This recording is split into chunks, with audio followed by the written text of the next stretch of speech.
Hey guys, so today's topic's going to be on food waste. I know it's Christmas, so we had a lower turnout than usual, but I want everyone to enjoy their Christmas first of all. And now let's get started. Food is a big thing that's consumed during the holidays. Like in Thanksgiving, we know we have turkey and many other dishes, desserts, appetizers, anything.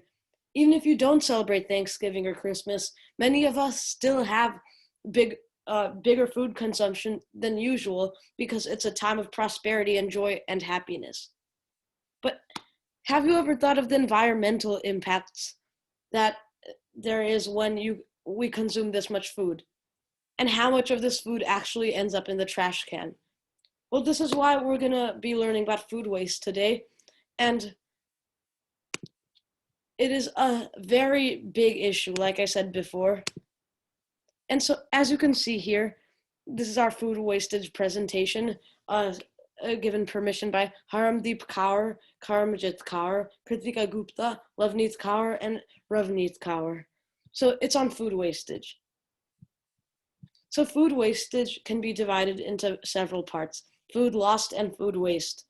So food lost is in agricultural production and harvest and processing. Food waste is usually occurs because of distribution and retail, restaurants and catering, and even domestic consumption.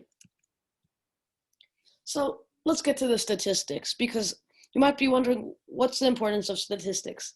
But this is the main way to convince you about the severity of this problem. There are many problems, but if we learn about one problem at a time, soon we'll be able to take action for each of these problems. So some 795 million people in the world do not have enough food to lead a healthy, active life. That's about 1 in 9 people on Earth. The vast majority of the world's hungry people live in developing countries, where 12.9% of the population is undernourished. That's basically 13 out of every 100 people are undernourished. Poor nutrition causes half, or 45%, deaths in children under ages 5. 1 out of 6 children, roughly 100 million, in developing countries is underweight. 1 in 4 of the world's children are stunted. In developing countries, the proportion can rise to 1 in 3. 66 million primary school-age children attend class hungry across the developing world, with 23 million in Africa alone. In my own high school, I'm in Hoggard High School in Wilmington, North Carolina. So there, 1 in 5 people has to have school lunch because that's their only meal for one of them in the day. And then there are so many people who have way more than they need food, and it all ends up going in the trash instead of going to the people who actually need it. So now these are the causes of food wastage. Retail, which is in the process of making the food come from the producer to the consumer. Consumption, like we need food for consumption. Premature harvesting. This deals with farmers. We cannot do anything about it. This is when the food is not even able to be sold, or maybe it's underripe, maybe it's not a good crop. Then they might just end up throwing it away or ditching it. Lack of communication and cooperation between farmers. These two are both connected to farmers. And excess production. Many times we overgraze and over agriculturalize food just so we make sure we're not in shortage. But sometimes shortage is better than overabundance. So here's the food recovery hierarchy. So at the top, there's source reduction, then feeding hungry people, then feeding animals, then industrial uses, then composting, then landfill. This is according to the EPA, or the Environmental Protection Agency. And as you can see at the bottom, the landfill is the least preferred, because here there's not even any use gotten out of the food. It just goes here for disposal, and so it can decompose in a short amount of time. For food, it is short, but then in more major problems such as plastic and paper, not all types of paper, some types of paper, it can take a really long time. But source reduction is the number one thing we can do. Just reduce the amount you eat, reduce the amount you buy from stores. And reducing the amount of you eat may also yield to better health benefits, such as many studies have shown that Fasting's actually good for you. And if you're having trouble with weight loss, source reduction is the best thing for you. Feed hungry people. Many people don't want to do this because they think, oh, I don't have time for this, or what will people think of me if they see me feeding hungry people? Go ahead, do it, because it's better for the whole world in general.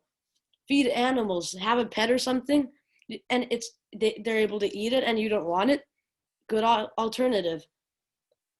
These three are the last preferreds. One's composting is pretty good, but you should only do that when it cannot be reused.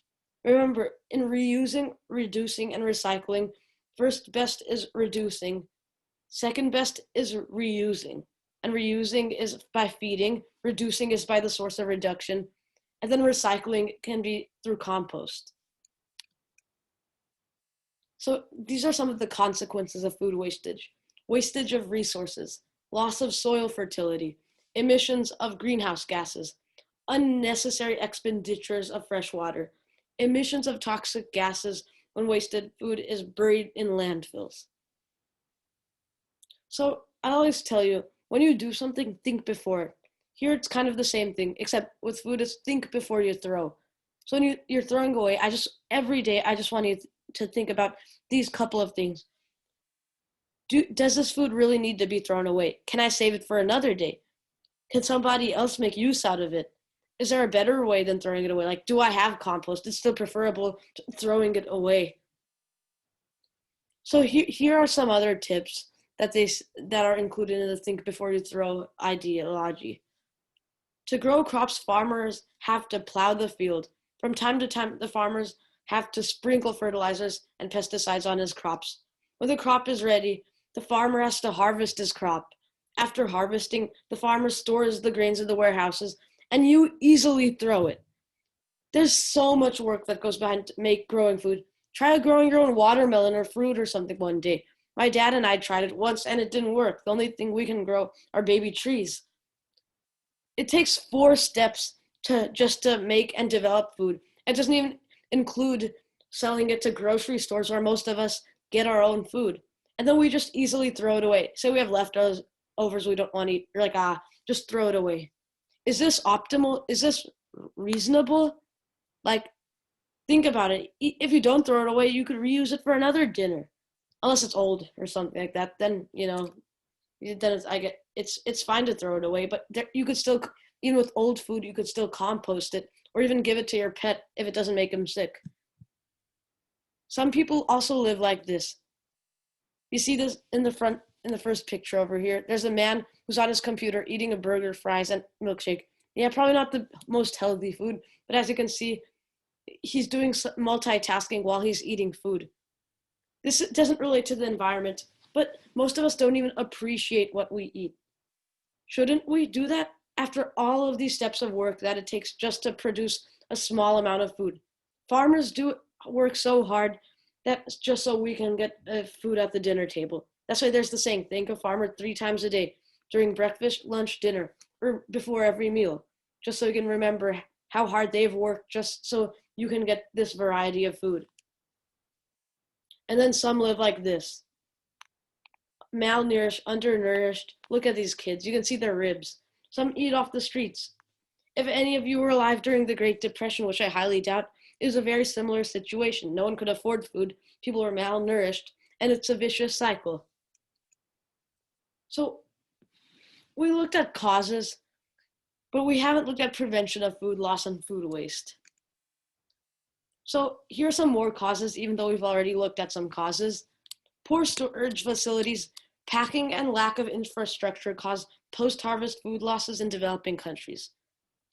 So how can we prevent this? Investment in infrastructure, packaging, and transportation. These are just ideas. You can implement whatever you want or you don't have to.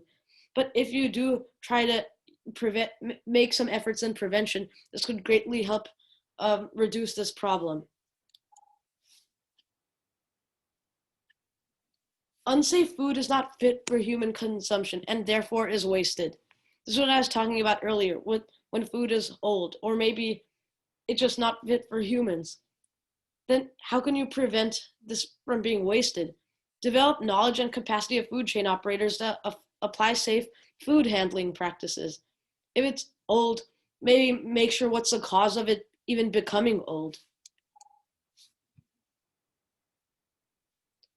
Lack of processing facilities causes high food losses in developing countries. Prevention for this would be improve investment climate for the agro or agricultural industry. Develop contract farming linkages between processors and the farmer. Many of these might be hard to do, but it might just start off by sending an email to the agro industry. How can I help? What can I do to help prevent this problem? I really care for this problem and I want to get rid of it. And they'll be more than willing to show you ways you can help prevent the food waste problem. Large quantities on display and a wide range of products and supply lead to food waste in industrialized countries. Inadequate market systems cause high food losses in developing countries. This is a more easier prevention tactic if you live in a third world country or in a country or even in the United States that has several areas of poverty. Prevention, marketing cooperatives, and improved marketing facilities. In the United States and many places we do have this, but there are a lot of countries around the world that if we, after living in the United States, we're like, you just can't go back. So we should also be grateful that the United States is a much better at tackling these food wastage problems compared to other countries. The small and medium scale food industry in developing countries has no access to good quality packaging materials and technology. And what you might be wondering, what's the problem with this? This might contribute to food holding, bad food, maybe even bugs and parasites making its way into the food. So what are ways we can prevent this? Pre-packaging and contract packaging, and maybe even use of reconditioned secondhand packaging machinery. And here are some simple steps to stop, not just prevent, stop food wastage. Just store food correctly. Share any extra food. This is another idea I forgot to cover earlier on, but it's another way to make sure that everyone gets food and your food doesn't go to waste that you don't want or need. Buy only what you eat and eat what you buy. So whenever you go to the grocery store to buy something, when you buy it, take a challenge to eat it all, because you know if you don't eat it, it's going to end up in the trash, and from the trash it's going to go to the landfill, and it's going to sit there to disintegrate for who knows how many years, depending on what food you're eating. See the difference here. A rich, or not, I shouldn't say rich, but I should say a well-nourished person here on the left, and then look at this baby from Africa, scavenging through the grass for some litter to eat, hoping that a Milky Way wrapper has a part of a Milky Way in it. And look at this. This might be an over-exaggeration on the left, but this is the problem. We here have overabundance, and they there are malnourished. So what is the way to find proper balance between this food waste problem? And you might be wondering, how does this harm the environment? It's helping to add to our landfills, and many parts of the food process get littered too. Like you'll see like candy wrappers and candy packaging littered on the side of the road. You may even find banana peels and stuff on the side of the road or on your sidewalk or even outside your door if someone came and forgot to clean up after themselves. This is a big problem and it's only up to us to solve it. There are also ways to use technology to reduce food wastage. You can convert food waste into plant food. This is technology in this field is still going through development. This happened at the Kowloon Hospital in Hong Kong, 2016, only 4 years ago.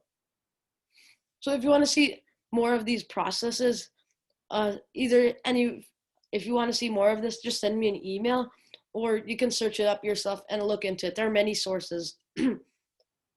Seek.gov, EPA, CDC. CDC wouldn't relate to this, but EPA is a good one for this stuff. And CDC actually might kind of relate because it does affect people's health if they're malnourished or not. So just look into those websites potentially. Food waste as fuel for biogas plants. This is another mess internationally, but here in the US, we don't really need to worry about it much, and it's it's getting solved already.